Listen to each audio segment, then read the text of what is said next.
ഗജവീരൻ തൃക്കടവൂർ ശിവരാജുദ തിടമ്പേറ്റി തെക്കോട്ടിറക്കത്തിൻ്റെ ഭാഗമായി മുന്നിൽ വരികയാണ്. എന്ത് മനോഹരമായ കാഴ്ചയാണ്. അവൻ്റെ ആ വിശറി പോലെയുള്ള ചിവി ആട്ടിക്കൊണ്ട് ആളുകളുടെ പ്രേക്ഷകർക്ക് കേൾക്കുന്നുണ്ടാകും ആളുകളുടെ ഒരു ആർപ്പുവിളികൾ. ഏറ്റവും സുന്ദരനായ സൗമ്യനായ ആന എന്ന നിലയ്ക്ക് കൂടിയാണ് തൃക്കടവൂർ ശിവരാജുവിനെ അറിയപ്പെടുന്നത്. പ്രത്യേകിച്ചും കേരളത്തിൻ്റെ സ്വന്തമാണ്. അത് മറ്റ് സംസ്ഥാനങ്ങളിൽ നമ്മൾ പോയി വാങ്ങിച്ചുകൊണ്ടൊന്നുമല്ല. കേരളത്തിൽ കോന്നിയിൽ നിന്ന് നമുക്ക് കണ്ടെത്താൻ കഴിഞ്ഞ, വാരിക്കുഴിയിൽ നിന്ന് കണ്ടെത്താൻ കഴിഞ്ഞ, നമ്മൾ തന്നെ പഠിപ്പിച്ചെടുത്ത് മിടുക്കനാക്കിയ ആനയാണ്. ഇപ്പോൾ അതുമായിട്ട് തൃശ്ശൂരും പാലക്കാടും കഴിഞ്ഞാൽ പിന്നെ കൊല്ലം ജില്ലയിലാണ് ഒരു ആനപ്രേമികളുടെ, ആനഭ്രാന്തന്മാർ എന്ന് തന്നെ പറയാം, ഒരു വലിയ നിരയുള്ളത്. അതുകൊണ്ട് തന്നെ കൊല്ലത്തു നിന്നാണ് പൂരത്തിൻ്റെ നഗരിയിലേക്ക് ആശാൻ്റെ വരവ്.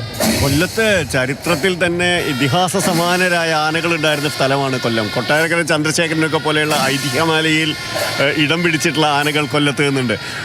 തെക്കൻ കേരളത്തിൽ നിന്ന് അത്തരത്തിലുള്ള ഒരുപാട് ആനകളുണ്ട്. കോന്നിയിൽ കൊച്ചയ്യപ്പൻ പോലെയുള്ള ആനകളുണ്ടായിരുന്നു, പന്തളം നീലകണ്ഠൻ പോലെയുള്ള ആനകളുണ്ടായിരുന്നു, തിരുവട്ടാറ്റ് ആദികേശവനെ പോലുള്ള ആനകളുണ്ടായിരുന്നു. അത്തരത്തിൽ ആനകളുടെ കാര്യത്തിൽ എവിടെ കേരളത്തിൽ അങ്ങനെ എവിടെയെങ്കിലും പ്രത്യേകിച്ച് ആന ഇതൊന്നും എടുത്തു പറയാനില്ല ദിവേഷ്. പക്ഷേ തൃക്കടവൂർ ശിവരാജുവിൻ്റെ കാര്യം പറഞ്ഞാൽ കോന്നിയിലെ ആനപ്പന്തിയിൽ നിന്ന് ഇറങ്ങി വന്ന് മലയാളിയുടെ ഹൃദയം കവർന്ന ഗജരാജനാണ് ശിവരാജു. ആ ശിവരാജുവിൻ്റെ പുറത്ത് ആ ശിവരാജു തിടമ്പേറ്റിക്കൊണ്ട് പാറമേക്കാവമ്മ ഇപ്പോൾ തെക്കോട്ടിറങ്ങുകയാണ്.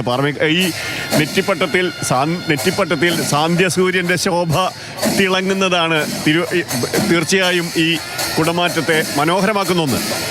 കുടകൾ ഓരോന്നായി കാണുന്നുണ്ട്. നേരത്തെ ഇന്നലെ ശ്രീ രാജേഷൊക്കെ സൂചിപ്പിച്ചിരുന്നത് കുടമാറ്റത്തിൻ്റെ ഭാഗമായി അവർക്ക് വളരെ 10-15 സെറ്റിൽ താഴെ കുടകളെ അവതരിപ്പിക്കാൻ കഴിയും. പക്ഷേ അതിനു മുൻപായിട്ട് അവിടുന്ന് ഈ തെക്കോട്ടിറക്കത്തിൻ്റെ ഭാഗമായിട്ട് ഇറങ്ങുന്ന വഴിയൊക്കെ കുറച്ച് കുടകൾ ഡിസ്പ്ലേ ചെയ്യുമെന്നാണ്. കാരണം ഏകദേശം 85 സെറ്റോളം കുടകളാണ് വിവിധ രൂപങ്ങളായി. അതിൽ ഒരു 10-20 സെറ്റെങ്കിലും സ്പെഷ്യൽ കുടകളാണ്. അതാണ് എല്ലാവരും കാത്തിരിക്കുന്നത്. നമുക്ക് അല്ലെ മധുവായിട്ട് കഴിഞ്ഞ വർഷം കഴിഞ്ഞത്തെ മുമ്പത്തെ വർഷങ്ങളിലൊക്കെ സ്പെഷ്യൽ കുടകൾ എന്ന് പറഞ്ഞു കഴിഞ്ഞാൽ ഒരു വല്ലാത്ത ദൃശ്യവിസ്മയമാണ് ആളുകൾ ഉണ്ടാക്കിയത്. അപ്പോൾ ആ കാഴ്ചകൾക്ക് വേണ്ടി നമ്മൾ കാത്തിരുന്നപ്പോൾ നമുക്കൊരു നിരാശയുണ്ടെങ്കിലും പരമാവധി ഏതൊക്കെ വിധത്തിൽ അത് അവതരിപ്പിക്കാൻ ശ്രമിക്കുന്നു എന്നുകൂടി നോക്കുന്നുണ്ട്. ഗജവീരന്മാർദ എന്ത് മനോഹരമാണ്. ശിവരാജുവിൻ്റെ എനിക്ക് തോന്നുന്നത് അവരുടെ ഒന്നും ചെവി അത്ര എങ്ങ് എത്തുന്നില്ല. അത്രയും വിശാലമായ മുറം പോലെയുള്ളത് നമ്മൾ പറയുന്ന പോലെ വിശാലമായ, അത് കറക്റ്റ് നെറ്റിപ്പട്ടത്തിൽ വന്ന് അടിക്കുക ചെയ്യുന്നുണ്ട് കൃത്യമായിട്ട് അവൻ്റെ ആ വീശിയിളക്കലിൽ. അതിൽ ആവേശം കൊണ്ടാണ് തൃശ്ശൂരുകാരായ ഒപ്പം പുറമേ നിന്നും എത്തിയ ഗജ പ്രേമികൾ, ആനപ്രേമികൾ അവിടെ കാത്തു നിൽക്കുന്നത്. ഇനി അവർ ഒന്നൊന്നായി ഇറങ്ങി മറുഭാഗത്തേക്ക് എത്തി വടക്കുന്നാഥിന് അഭിമുഖമായി നിൽക്കുന്നത് വരെയാണ്. പിന്നീട് തിരുവമ്പാടിയുടെ മധുവായിട്ട് ഒരു പ്രത്യേകത, തിരുവമ്പാടിക്ക് വേണ്ടിയിട്ട് നമ്മുടെ ചന്ദ്രശേഖരൻ വരാനിരിക്കുകയാണ്. അഴകളവുകളിൽ ഒട്ടും പിന്നാലെ അല്ലാത്ത സാക്ഷാൽ തിരുവമ്പാടി ചന്ദ്രശേഖരന്റെ പിൻഗാമിയായ പുതിയ തിരുവമ്പാടി ചന്ദ്രശേഖരൻ, സൗമ്യൻ, അഴകളവുകളിൽ അടിമുടി കെങ്കേമൻ എന്ന് നിസ്സംശയം പറയാവുന്ന പുതിയ തിരുവമ്പാടി ചന്ദ്രശേഖരൻ വരാനിരിക്കുന്നേ ഉള്ളൂ. 2018 മുതൽ ദേവിയുടെ തിടമ്പേറ്റുന്ന ആനയാണ് തിരുവമ്പാടി ചന്ദ്രശേഖരൻ. സുന്ദരന്റെ ശിവരാജു ഇത്തവണ മാത്രം വന്നിട്ടുള്ള ആനയാണ്. കഴിഞ്ഞ തവണ പാറമേക്കാവ് നന്ദനായിരുന്നു. നന്ദൻ ഇത്തവണ പാദരോഗമായതുകൊണ്ട് മാത്രമാണ് ശിവരാജുവിനെ കൊണ്ടുവന്നിട്ടുള്ളത്. ഒരുപക്ഷെ അടുത്ത തവണ ശിവരാജുവിന് ഇനി ആ നറുക്ക് വീഴുമോ, ശിവരാജുവിൻ്റെ അല്ലെങ്കിൽ ശിവരാജു വേണം എന്ന ആളുകൾ. ഇപ്പോൾ ഓരോ ആനയ്ക്ക് ഇങ്ങനെ ഓരോ പൂരത്തിലും ആനകൾക്ക് ഫാൻസിന്റെ എണ്ണം കൂടിയാണ്. അതിനനുസരിച്ച് അടുത്ത തവണ ഇന്ന ആന അല്ലേ സ്വന്തം ആന എന്ന നിലയ്ക്ക് നന്ദൻ ഉണ്ടെങ്കിൽ പോലും ഈ ഒരു വരവ് കണ്ട നിലയ്ക്ക് ഇനി തൃശ്ശൂർക്കാര് ശിവരാജുവിനെ വിടുമെന്ന് തോന്നുന്നില്ല. കുടകൾ മാറ്റുന്നുണ്ട്. പ്രേക്ഷകരുടെ പ്രത്യേക ശ്രദ്ധയ്ക്ക് ഇപ്പോൾ ഇതൊക്കെ സാധാരണ രീതിയിൽ കുടമാറ്റത്തിന്റെ ഭാഗമായിട്ട് കൂടി നമ്മൾ കാണുന്ന കുടകളാണ്. ഇപ്പോൾ പച്ച, ഒപ്പം തന്നെ സ്വർണ്ണ അകലുകൾ പിടിപ്പിച്ച കുടകൾ കൂടി ഇതിൻ്റെ ഒപ്പമുണ്ട്. എന്തായാലും മനോഹരമായ കാഴ്ചയ്ക്ക് വേണ്ടി, കുടമാറ്റത്തിൻ്റെ കാഴ്ചയ്ക്ക് വേണ്ടി എല്ലാവരും കാത്തിരിക്കുകയാണ്. സമയം ഇപ്പോൾ 5 മണി കഴിഞ്ഞു. കുറച്ച് സമയം കൂടി ഈ ആനകൾ നിരന്ന് അഭിമുഖമായി 2 ഭാഗത്തിന് പാറമേക്കാവിൻ്റെയും തിരുവമ്പാടിയുടെയും ഒക്കെ അഭിമുഖമായി 2 ആനകളുടെ നിരകൾ നിൽക്കുന്നതോടുകൂടിയിട്ടാണ് ഏറ്റവും സുന്ദരമായ കാഴ്ചയ്ക്ക് അരങ്ങൊരുങ്ങുന്നത്. പക്ഷേ കുറച്ച് സൂര്യനൊന്ന് അല്ലേ മധുവേട്ട, സൂര്യനൊന്ന് പതുക്കെ താഴ്ന്നു തുടങ്ങുമ്പോഴാണ് ഈ കുടമാറ്റത്തിൻ്റെ ഒരു ശരിയായ ഭംഗി നമുക്ക് ആസ്വദിക്കാൻ കഴിയുക. പ്രത്യേകിച്ചും പ്രകാശ സംവിധാനങ്ങളൊക്കെ ഉൾപ്പെടുത്തിയ കുടകളാണ് കഴിഞ്ഞ കുറച്ച് നാളുകളായി നമ്മൾ ഏറ്റവും മനോഹരമായി കാണുന്നത്. ഇത്തവണ ഈ ഒരു കുറഞ്ഞ സമയത്ത് അത് എങ്ങനെയാണ് അവർ മാനേജ് ചെയ്യുന്നതെന്ന് തീർച്ചയായും ഒരു കൗതുകമുണ്ട്. ഈ വിഷയം സത്യം പറഞ്ഞാൽ തൃശ്ശൂർ പൂരത്തിൻ്റെ ചടങ്ങുകളിൽ കുടമാറ്റത്തിന് ഈ പ്രാധാന്യം വന്നു തുടങ്ങിയിട്ട് ഏതാണ്ടൊരു 3/4 നൂറ്റാണ്ടിൻ്റെ ചരിത്രമേ കുടമാറ്റത്തിന് പറയാനുള്ളൂ. തിരുവമ്പാടിയുടെ ചുമതലക്കാരനായിരുന്നു ഉള്ളാട്ടിൽ കണ്ടർമേനൻ ഷോലാപ്പൂർ മേളയ്ക്ക് പോയതിനു ശേഷം അവിടെ നിന്ന് പുതിയ കുടകൾ കൊണ്ടുവരികയായിരുന്നു. അത് രഹസ്യമായി കാണിക്കുകയായിരുന്നു. പക്ഷേ അതേ സമയത്ത് തന്നെ 3/4 നൂറ്റാണ്ട് മുമ്പ് കേരളത്തിൽ ഓലക്കുടകൾ സജീവമായിരുന്ന കാലമാണ്. പകരം ഓലക്കുടകൾ നിവർത്തിപ്പിടിച്ചുകൊണ്ട് പാറമേക്കാവ് ഭാഗം മറുപടി നൽകി. അങ്ങനെ ആരംഭിച്ച വാശിയേറിയ കുടമാറ്റമാണ് കഴിഞ്ഞ വർഷമൊക്കെ. പക്ഷേ നമ്മളത് ഡിജിറ്റൽ കുടകളായി മാറിയിരുന്നു, ലൈറ്റ് ആൻഡ് സൗണ്ട് ഷോ ആയി മാറിയിരുന്നു. പക്ഷേ ഇത്തവണ അത്തരം ഒരു ആവേശത്തിലേക്ക് ഒരു പക്ഷേ പോകാൻ ഇടയില്ല. കാരണം 15 മിനിറ്റ് എന്നാണ് പറഞ്ഞിരിക്കുന്നത്. അത് പക്ഷേ സാധ്യമല്ലെന്ന് പറയുന്നത് തീർച്ചയായും അത്രയധികം സ്പോൺസർമാരുണ്ട്, കുടകൾ നൽകിയിട്ടുണ്ട്, കുടകൾ വഴിപാടായി നൽകിയിട്ടുള്ളവരുണ്ട്. അവരെ സംബന്ധിച്ചിടത്തോളം അവരുടെ വഴിപാട് കുടകൾ മാനത്തേക്ക് വരുന്നത് അവരുടെ വിശ്വാസത്തെ കൂടി വരും വർഷത്തേക്കുള്ള അവരുടെ പ്രാർത്ഥനകളെ കൂടി സമ്പുഷ്ടമാക്കുന്ന ഒന്നാണ്. അതുകൊണ്ട് കാത്തിരിക്കേണ്ടി വന്നേക്കും. പക്ഷേ അതുകൊണ്ട് തന്നെ കഴിഞ്ഞ തവണത്തെ അത്ര പോലെ ഡിജിറ്റൽ LED കുടകൾ ഉണ്ടാവുമോ എന്ന് സംശയമാണ്. പക്ഷേ എന്നാലും കുടമാറ്റത്തിന്റെ ശോഭ 15 മിനിറ്റിൽ തീരുമെന്ന് എനിക്ക് തോന്നുന്നില്ല. പക്ഷെ അത് കുറെ കൂടി നല്ല നിലയിൽ തന്നെ കഴിഞ്ഞ തവണത്തെ പോലെ തന്നെ ചന്തമേറിയ ഒരു കുടമാറ്റം ഇത്തവണ ഉണ്ടാകുമെന്നാണ് തോന്നുന്നത്. ദിവിഷ്, എന്തായാലും ഇന്നലെ ദേവസ്വം പ്രതിനിധികൾ പറഞ്ഞതുപോലെ തന്നെ ഒരുപക്ഷെ ഇന്നത്തെ ഈ ഒരു ചടങ്ങിൻ്റെ ഭാഗമായിട്ടും ഒപ്പം മറ്റിടങ്ങളിലേക്ക് ഈ ഗജവീരന്മാർ പോകുന്ന മുറയ്ക്ക് മറ്റിടങ്ങളിൽ കൂടി കുടകളുടെ ഒരു പ്രദർശനം ഉണ്ടാകും. അതെങ്ങനെയാണ് കൃത്യമായി ക്രമീകരിക്കുന്നതെന്ന് അദ്ദേഹം പറഞ്ഞില്ല. പക്ഷെ അങ്ങനെ ഒരു സാധ്യത ഈ നിർമ്മിച്ചു വെച്ച് ഇത്രയും നാളത്തെ ഒരു അധ്വാനത്തിൻ്റെ ഭാഗമായി ഉണ്ടായ കുടകളാണ്. അത് എവിടെയെങ്കിലും ഒന്ന് പ്രദർശിപ്പിക്കുക എന്ന് പറഞ്ഞ ഒരു എല്ലാവരും ആഗ്രഹിക്കുന്ന ഒരു കാര്യം കൂടിയാണ്.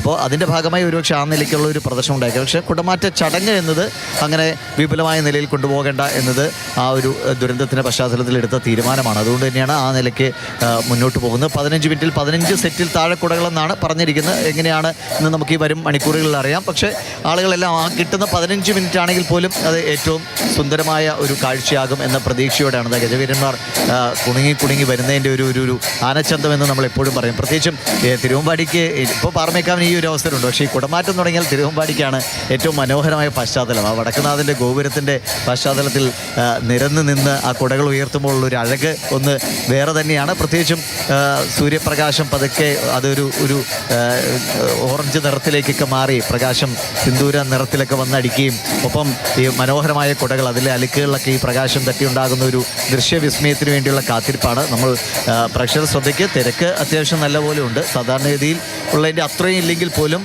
ഭേദപ്പെട്ട തിരക്ക് തന്നെയാണ് ഇപ്പോൾ അനുഭവപ്പെടുന്നത്. റൗണ്ട് കൃത്യമായി ബാരിക്കേഡുകളൊക്കെ വെച്ച് വളരെ തിരിച്ച് ആളുകളെ കയറ്റിവിടുന്നതൊക്കെ വളരെ നിയന്ത്രിച്ചാണ് പോലീസ് കാര്യങ്ങൾ കൊണ്ടുപോകുന്നത്. അതുകൊണ്ട് സത്യത്തിൽ നമ്മൾ തന്നെ കുറച്ച് ബുദ്ധിമുട്ടി ഈ ഇങ്ങോട്ടേക്ക് എത്തിച്ചേരാൻ. എന്തായാലും ആളുകളൊക്കെ വളരെ കൃത്യമായി ഈ നിയന്ത്രണങ്ങളോടൊക്കെ അതിനോട് പാലിച്ച് തന്നെയാണ് മുന്നോട്ട് പോകുന്നത്. ഈ കാണുന്ന ഇതാണ് അല്ലെങ്കിൽ തൃശ്ശൂർ പൂരത്തിൻ്റെ കുടമാറ്റത്തിൻ്റെ ഒരു ക്ലാസിക് ഫ്രെയിം എന്നത് അതാണ്. ഇത്രയും ആളുകൾ ഇങ്ങനെ നിറഞ്ഞു നിൽക്കുന്ന, നമ്മളെപ്പോഴും പറയുന്ന പോലെ പൂഴിയിട്ടാൽ നിലത്ത് വീഴാത്തത്ര പുരുഷാരം നിറഞ്ഞു നിൽക്കുന്ന കുടമാറ്റത്തിൻ്റെ കാഴ്ച കാണാൻ നിൽക്കുകയാണ് ഗജവീരന്മാർ. അങ്ങനെ നിലനിൽക്കുന്നു. ഇനി തിരുവമ്പാടിയുടെ വരവിന് വേണ്ടിയുള്ളവർ താഴേക്ക് ഇറങ്ങി തിരിച്ച് അഭിമുഖമായി വന്ന് നിൽക്കണം. അതിനുവേണ്ടിയുള്ള ഒരു സമയം ഇനിയും കുറച്ച് സമയം കൂടി ഇരിക്കും. ഒരുപക്ഷെ അതോടെ കുറച്ച് സാധാരണ നിലയിലുള്ള അത്ര ആ സമയത്ത് തുടങ്ങുന്നുണ്ടാവില്ല, കുറച്ച് വൈകിട്ടായിരിക്കാം ഒരുപക്ഷെ ആ ഒരു സാഹചര്യം അനുകൂലമാവാൻ വേണ്ടി. ദിവിഷ, ഇപ്പോൾ ആ വടം കെട്ടി ഇരുവശത്തും തിരിച്ചു നിർത്തിയിട്ടുള്ള ആളുകൾ ഇപ്പോൾ ആ ഒഴിവിടങ്ങളിലേക്ക് ഇരമ്പിയെത്തുന്ന ഒരു കാഴ്ചയുണ്ട്. അപ്പോഴാണ് യഥാർത്ഥത്തിൽ ഈ കുടമാറ്റം കാണാൻ എത്രത്തോളം ആളുകൾ, ഈ കുടമാറ്റത്തിൻ്റെ ആ മനോഹാരിത ആസ്വദിക്കാൻ എത്രത്തോളം ആളുകൾ നിറഞ്ഞു കവിയുന്നു എന്ന് വ്യക്തമാകാൻ പോകുന്നതേയുള്ളൂ. ഇപ്പോഴുള്ളതല്ല തിരക്ക് കാണാനിരിക്കുന്നതേ ഉള്ളൂ, പൂരം കാണാനിരിക്കുന്നതേ ഉള്ളൂ എന്ന് പറയുന്നത് പോലെ പാറമേക്കാവിൻ്റെയും തിരുവമ്പാടിയുടെയും അനുയായികൾ തീർച്ചയായും എത്തിയിട്ടുണ്ട്. തിരുവമ്പാടിയെ സംബന്ധിച്ചിടത്തോളം നമ്മൾ പലവട്ടം മുമ്പ് പറഞ്ഞതുപോലെ തന്നെ അവർക്ക് സങ്കടങ്ങളുണ്ട്. പക്ഷെ അതിനൊക്കെ അപ്പുറത്ത് ഈ പൂരം മനോഹരമായി നടത്താൻ വേണ്ടിയാണ് ആ ആത്മാക്കളും കാത്തിരിക്കുന്നത് എന്ന ബോധ്യത്തിൽ നിന്ന് തന്നെ തിരുവമ്പാടിക്കാർ എത്തിച്ചേർന്നിട്ടുണ്ട്. അത് അവർ ഉള്ളു കലങ്ങിക്കൊണ്ടാണ് ഇവിടെ പങ്കെടുക്കുന്നത്. പക്ഷേ അത് പൂരത്തിൽ സർവാത്മന സമർപ്പിച്ചുകൊണ്ട് പൂരത്തിൽ അവർ പങ്കുചേരുന്നു എന്നുള്ളതാണ് ഏറ്റവും പ്രത്യേകത. അത് ഒരു വിങ്ങലോടെയാണ് ആ വിസ്മയത്തിനായി അവർ കാത്തിരിക്കുന്നത്. അത് ആ വിങ്ങലുണ്ട്.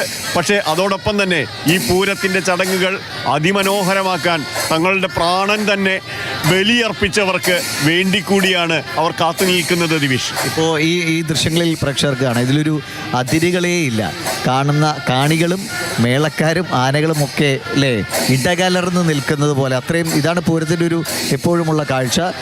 ആളുകൾ മേളത്തോടൊക്കെ അത്രയും ചേർന്ന് നിന്ന്, അതായത് നമ്മുടെ കർണപുടങ്ങളെ ഇങ്ങനെ ത്രസിപ്പിക്കുന്ന അല്ലെങ്കിൽ വിറപ്പിക്കുന്ന നിലയിൽ ആ മേളം ആസ്വദിക്കുന്നതാണ് തൃശ്ശൂരുകാരുടെ അല്ലെങ്കിൽ മേളപ്രേമികളുടെ ഏറ്റവും ഹരം കൊള്ളിക്കുന്ന നിമിഷം. അതാണ് ഇന്ന് രാവിലെ മുതൽ നമ്മൾ ഈ കടിമംഗല ശാസ്താവിൻ്റെ ആ എഴുന്നള്ളത്ത് മുതൽ തുടങ്ങിയത്. ചെണ്ടയുടെ ശബ്ദം നിലയ്ക്കാത്ത ഒരു മണിക്കൂറുകളുടെ ഒരു പരമ്പരയാണ് നമ്മൾ കണ്ടുകൊണ്ടിരിക്കുന്നത്. അതിങ്ങനെ ഓരോ ഘട്ടമായി ഓരോ ഘടകപൂരങ്ങൾ വരുമ്പോഴും ആ മേളങ്ങൾ കൊട്ടിക്കയറുന്നതിനനുസരിച്ച് ആളുകൾ ഒപ്പം നിൽക്കുകയാണ്. ഓരോ ഘടകപൂരങ്ങളും കടന്നു പോകുമ്പോഴും അവിടെ നിൽക്കുന്ന ഒരു പുരുഷാരമുണ്ട് എല്ലാ ഘടകപൂരങ്ങളെയും വരവേൽക്കാൻ.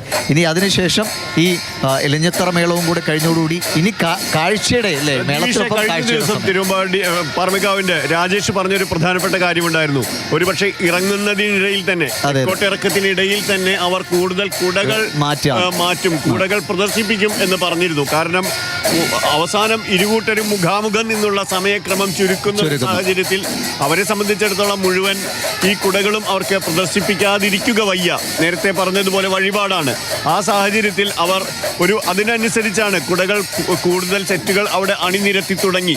ഞാൻ ഒരുപക്ഷെ രാജേഷ് പറഞ്ഞതുപോലെ തന്നെ ഈ ഇറക്കത്തിൽ കൂടുതൽ കുടകൾ അത് ഒരു പറഞ്ഞ് ഇത്രയും അദ്ദേഹം തന്നെ സൂചിപ്പിച്ചു, ഇത്രയും സെറ്റ് കുടകൾ ചെയ്തു വെച്ചാണ്. അത് ഏകദേശം ഒരു 8-9 മാസത്തെ അധ്വാനത്തിൻ്റെ ഫലമാണ്. കുറേ ആളുകൾ അവരുടെ ജോലി എന്നത് തന്നെ തൃശ്ശൂർ പൂരത്തിന് ഈ കുട നിർമ്മാണം എന്നതാണ്. അത് തൃശ്ശൂർ റൗണ്ടിന് ചുറ്റും അല്ലെങ്കിൽ കുറച്ച് ഉൾപ്രദേശങ്ങളിലേക്കുള്ള ഗ്രാമപ്രദേശങ്ങളൊക്കെ കേന്ദ്രീകരിച്ചാണ് ഇത്തരം ജോലികൾ നടക്കുന്നത്. അപ്പോൾ അതുകൊണ്ട് തന്നെ ആ കുടകളെ പരമാവധി ഈ പൂരം കാണാനെത്തിയ ആളുകളിലേക്ക് എത്തിക്കുക. അധ്വാനിച്ച ആ കലാകാരന്മാരുടെ ഇതും ഒരു കലയാണ്. ഇത്രയും മനോഹരമായി സുന്ദരമായി ഈ കുടകൾ ഉണ്ടാക്കിയെടുക്കുക എന്നത്, നിർമ്മിച്ചെടുക്കുക എന്നത് അതും ഒരു കലയാണ്. അപ്പോൾ ആ ഒരു പ്രദർശനം കൂടി സാധ്യമാക്കുന്ന വിധത്തിൽ ആയിരിക്കും അതിൻ്റെ തെക്കോട്ടിറക്കം തുടങ്ങുകയാണ്. തൃക്കടവൂർ ശിവരാജു അങ്ങനെ നടുക്ക് നിൽക്കുന്നു. മറ്റ് ഗജവീരന്മാരൊക്കെ അകമ്പടിയായി നിൽക്കുന്നു. പാറമേക്കാവിലമ്മ തൃക്കടവൂർ ശിവരാജൻ്റെ ശിരസിലേറി ആ വടക്കനാഥനെ കണ്ട് ഇതുവരെയുള്ള പൂരങ്ങളും അല്ലെങ്കിൽ ഇതുവരെയുള്ള മേളവും ഒക്കെ ആസ്വദിച്ച് ഇനി ആ കുടമാറ്റം കൂടി കണ്ടുവേണം പാറമേക്കാവിലമ്മയ്ക്ക് തൻ്റെ സന്നിധിയിലേക്ക്